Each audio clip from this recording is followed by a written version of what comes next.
what are just some basic beginning steps that you would tell people they need to do to just kind of get themselves started in protecting their space? Okay, well, that's a good question. Um, there's two aspects, I guess. So you have your personal self, and then you have your environment. Okay. And also the people that you attract. So those can all be factors in bringing in this kind of negativity. So keep yourself grounded. You look up guided meditations, do whatever you got to do to learn about how to keep your own energy flowing and clear and happy. And it has to be high vibe, right? That's what the goal is. Even if you're depressed and you're having a hard time, just try to work on healing yourself, right? So yourself is number one. Number two is your environment. Just living in like a just really dirty, crappy, it's low vibrational kind of atmosphere. And Okay. negative emotions can be a catalyst to attract spirits that will attach to you. They'll follow you home. That sounds scary, but it's like, hey, it's true. Mm-hmm. And the living are way worse than the dead any day of the week. Living people attack. I have not had very many issues with any kind of spiritual stuff. Like, I did at my old house. I had to do a lot of smudging, and that was the next thing that I was going to bring up is, this intention, because that's what smudging is, and you can look at my blog about it. But it's basically it's intention, and you're raising the vibration of your environment. That's how you keep your space clear. If your space is high vibing and you're high vibing, then you're not going to be attracting these dark things into your life. Well, and so people would argue and say, okay, but now when you scanned my energy, you didn't see anything dark as far as I was concerned. You said you felt that my energy looked really bright and clear. Right. So I think it's important for people to realize these things can happen anyway, right? Because it's the intention of the other person. It was That's her why intention. The living sucks. The living have an agenda in that way. And when it comes in that form, you don't recognize it necessarily right away. And that's why they get away with it, is because you're not aware of your energy. That gets into other stuff. But back to the original question about how do you keep yourselves clear? Yes. There's many ways. And stuff happens, and sometimes you'll still have to ask for help. Not everybody wants everything removed either. They're like, oh yeah, we got this little guy that lives in the shed. He's fine. He doesn't bother me. And you're like, okay, I don't have, it's fine with me. But again, it's like, what can you deal with? On what level are you willing to accept this energy level? So, if it's not high vibrational, you're going to be attracting low vibrational stuff. And there's no real other way to put that. Okay.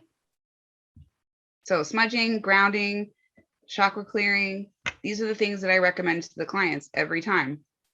I'm like, how do you know anything about smudging? Do you know anything about?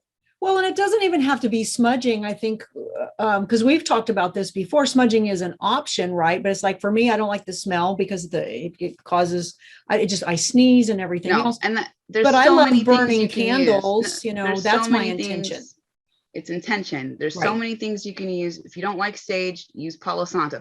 You don't like Palo Santo, use dragon's blood. You don't like that, because it's not the burning so much as what you're saying is the fact that the ritual puts action behind the intention. The ritual adds, it adds this like potency to your intention. The more that you use, though, in that ritual, you're kind of the more you're adding to it. So if you just like candles, that's enough. You don't have to do anything else. That's an intention. You just set and you said, hey, I'm going to light these candles. I'm asking spirit to remove spirit. You don't have to be astral. You don't have to call me. You don't have to do any of that. You just say, I'm lighting this, I'm setting the intention. This is my space. I'm claiming this space. It is mine. Mm-hmm. And you do it in a loving way. Okay. It doesn't have to be angry, but it is assertive. Mm-hmm. Okay. And I mean, and so then the next thing is, okay, let's say you use sage. Now, the Native Americans talk about using sage all the time and the medicinal benefits of it.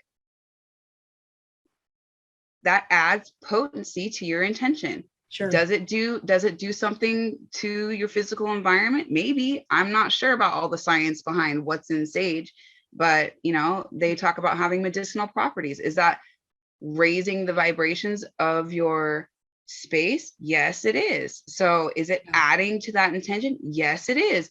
So the next thing you can do, stones, right? We all know that stones carry certain vibrational qualities about them. They have certain healing abilities to them.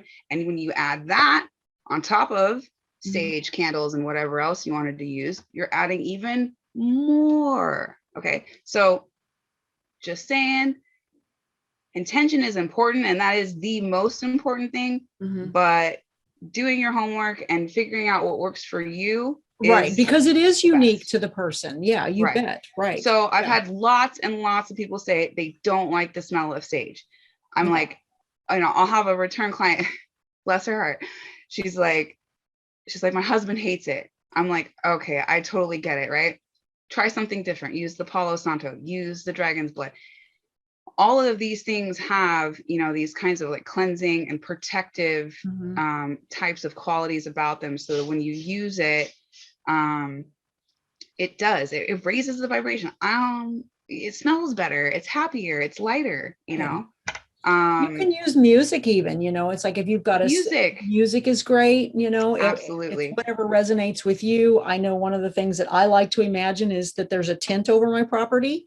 And then I imagine that the tent, like the corners of my property, because it's almost like this rectangle, the tent goes over my property. And that at each of the corner, I imagine that the tent goes down all the way into the ground. So there's no way to get in. And then of course my tent is white and gold, and it's basically impermeable. And every now and then I will just kind of go back and I will imagine the tent over the property. And it's like, you just pretend like you're maintaining your tent, right? It's just a visual. It's a visualization. It's an intention. What's that? I said, do you know what you're doing? You're shielding. Yeah, you're shielding it. But yes, that's exactly right. It's a shield, but I just envision it as a tent because I think it's just a good way to think about it. And here's another suggestion that I haven't been as diligent about it as I should, but you talked about stones because some people like that. They like the vibrational quality. Does it add a component? I'm a little skeptical. I understand the theory of scientifically or spiritually why it works. But the other thing is you can imagine animals protecting your property, right? So let's say I've done that sometimes. It's like where I've got lions or wolves walking my property. And it's like, if anybody shows up that I don't want, they can take care of it. So it's a visualization. To me though, that's not necessarily an imagination, because it's you could have been inspired because those could be your protective type of animals. I have wolves.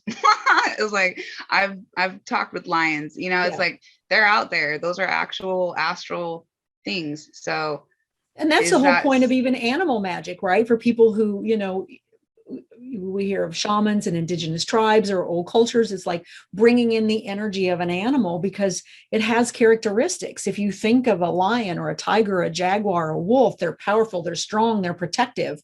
That's the energy you're bringing. So that's just another tactic that I like to use. I think the biggest secret though is doing it regularly, doing it often, maintaining it. That's the hard part, right? Is the maintenance. It's like meditating. You kind of, okay, do I have to do that? And it's like, well, yeah, kind of. I know. And honestly, I tell people a lot, it's like, it's not like a one thing and done, especially if you live in, like I said, in an area that is naturally more active. You might have to stage or do whatever ritual it is that you do. Like you don't shower once and then you never shower again, right? It's just one of those things. Exactly. It's a maintenance. Yeah. It has to be done regularly. So, now, I mean, I have had people are like, oh, I just did it once and it was fine. It got rid of whatever it needed to get rid of. And that's great. But for some things, that's not going to cut it. So, Yeah. Also, people underestimate the power of prayer. So, one of the first questions that I ask them is about their religious preference. So, I do believe that faith is required. And I don't care what you believe in, but you need to have faith in what you're doing and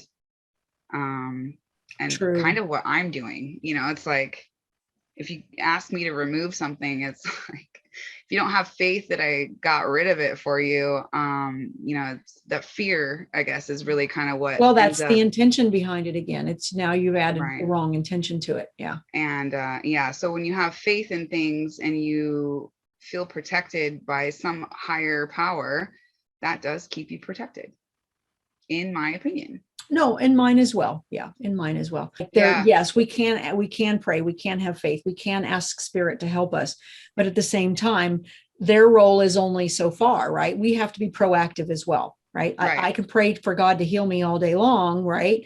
But if I'm still eating candy bars and potato chips and soda, I'm not doing my part. Right. So there has to be a balance there between us as well. So like I said, I know we'll talk more about this. It's a big topic.